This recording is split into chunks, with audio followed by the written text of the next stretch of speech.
Доброй ночи, друзья. Сегодня мы с вами поговорим о такой теме, которая называется «Долг платежом красен».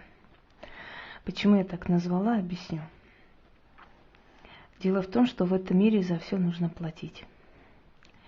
Сделали ли мы доброе дело, либо плохое, в любом случае оно имеет свою плату.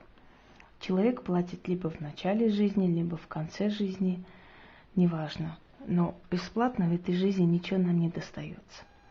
Женщине достается ребенок путем деторождения, естественно, ну или кесарево, у кого как. Но и в том и в ином случае женщина платит огромную цену. Во-первых, у нее сокращается жизнь. Она отдает часть своей энергии, жизненной силы и здоровья своему ребенку. Ну, если не считать еще и боли, которые она терпит во имя этого ребенка. Но в нашем мире так уж случается, что многие люди очень любят получать просто так что-либо. Если помните, просто так полученные деньги в 90-е унесли жизнь очень многих молодых людей, тысячами уходили. А те, которые выжили и остались, сегодня не особо-то и счастливы, живут так себе, волочат свое существование. А те, которым удалось сохранить свое имущество, заплатили жизнью своих детей, одиночеством. Одним словом, за все в этой жизни нужно платить. Бесплатно ничего не бывает. Бесплатно от слова «без» платит. Каждый человек должен платить по мере своей возможности. Но в любом случае. Часто бывает, что к нам приходят люди, которые жалуются на тяжелое финансовое положение, на трудности жизни, и мы им идем навстречу. Понимая, что если мы это не снимем, то человек не выкарабкается, не вылезет из этого состояния. Чаще всего, когда к нам приходят люди, мы называем определенную сумму или что нужно купить, привезти, по-разному бывает. Иногда мы можем просто так помочь, потому что мы хотим помочь. Но когда вам говорят, например, если у тебя нет платы, если у тебя нет денег, то хотя бы после того, как у тебя все наладится, возьми хлеб и монеты и оставь на перекрестке, чтобы после того, как я с тебя это все сняла, я не болела, потому что бесы просто бесплатно не работают. И человек этого не делает, игнорируя полностью, то, конечно, потом эти сущности берут у этого человека плату сами. Но какую они плату возьмут, уже решают, знаете, сами. И я вам скажу, что в отличие от нас, людей, бесы не умеют прощать. Они сразу ударят по самому больному месту, после чего человек поумнеет. Может быть, нам нужно будет иногда, знаете, научиться у темной силы за себя постоять, как они умеют за себя постоять. Когда мы идем на кладбище, мы относим туда водку, конфеты, еще что-нибудь, что там нужно по ритуалу. Мы никогда не идем туда просто так, потому что мы знаем, что если мы ничего не отнесем, то они возьмут с нас силой, либо возьмут удачу на некоторое время закроют, что-либо. Потому что ни кладбищенские бесы, ни мертвые кладбища не обязаны работать для нас бесплатно.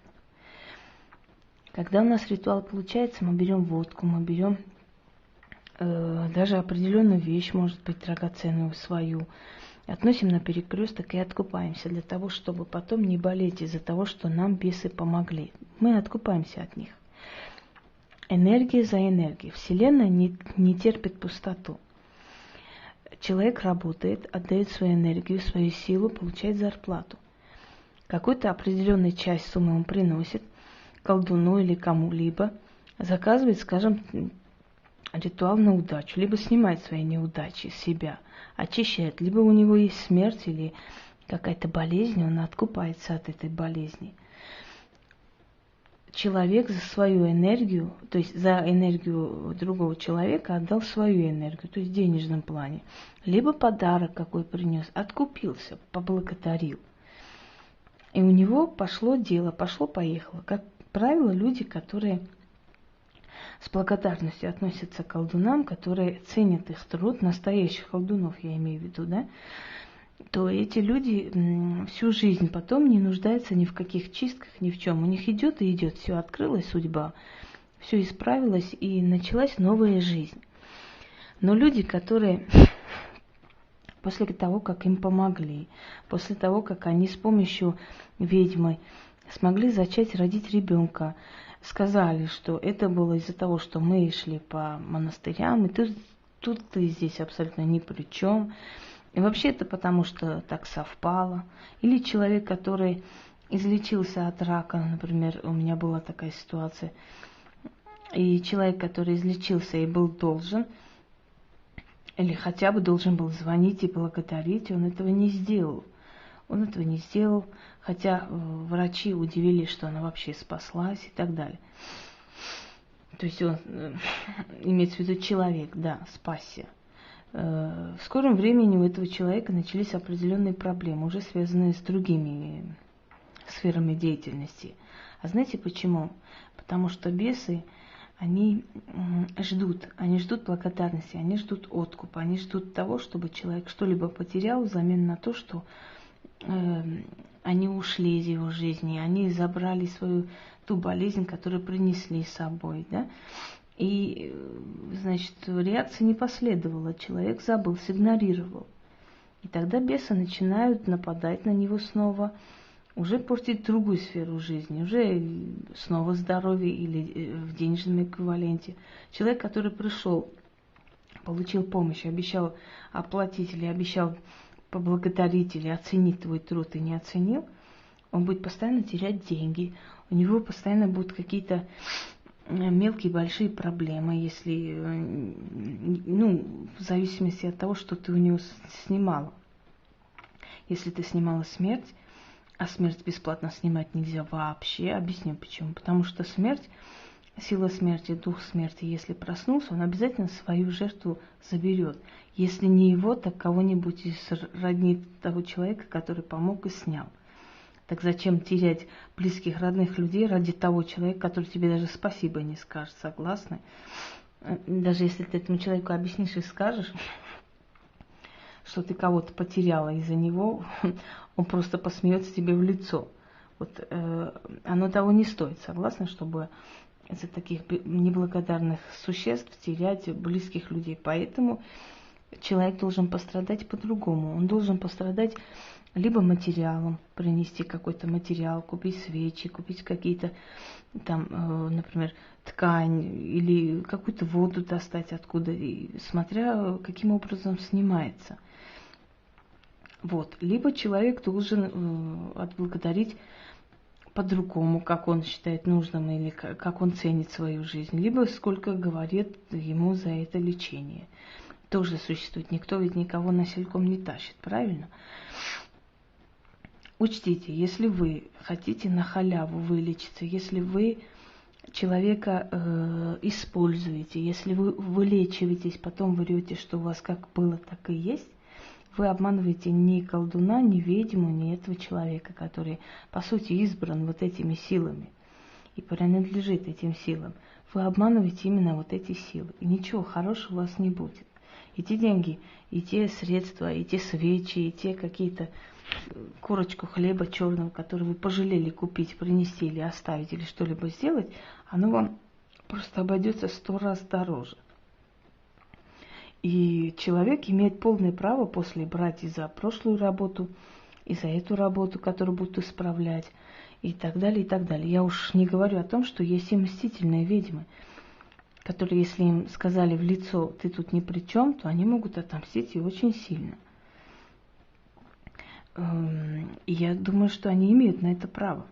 Потому что когда ехидно смеются в лицо человеку и говорят, что все получилось случайно, когда только вчера ползали у нее перед ногами и умоляли, и просили помочь, и что все на свете отдадут ей, лишь бы она спасла. И после говорят, что она там без никакого участия, не принимая никакой роли, она не играет, и все было совпадение, конечно, точно такое же совпадение может спокойно сняться и уйти обратно. У меня бывали такие случаи. Я иногда прощала, ну, как бы махнула рукой, и идите. Скоро вы узнаете, что это такое. Но иногда мне просто нахально говорили, что а тут ты тут при чем? Я, собственно говоря, так само сложилось, просто совпало. Почему-то 10 лет не совпадало, а тут совпало, знаете, все в одну кучу. За неделю все совпало, ни с того, ни с сего. И вот как такого человека не наказать? Большая просьба к тем людям, которые собираются идти к ведьмам. Подумайте хорошо, если вы не хотите потом этому человеку сказать спасибо, если вы не хотите потом быть благодарны этому человеку, если вы такие верующие, если вы так уж прям такие набожные, то идите в храмы. Но если вы пришли к этому человеку, если вы ощущаете помощь этого человека, если вы действительно получили то, что хотели, не пытайтесь ее обмануть, потому что она это видит. Не пытайтесь говорить, что у вас нет никаких изменений, перемен, ничего не получилось, ничего не случилось, в то время, когда вы каждый месяц улетаете в Италию, когда вы покупаете дорогие машины и так далее, когда у вас буквально вчера нечем было хлеб купить.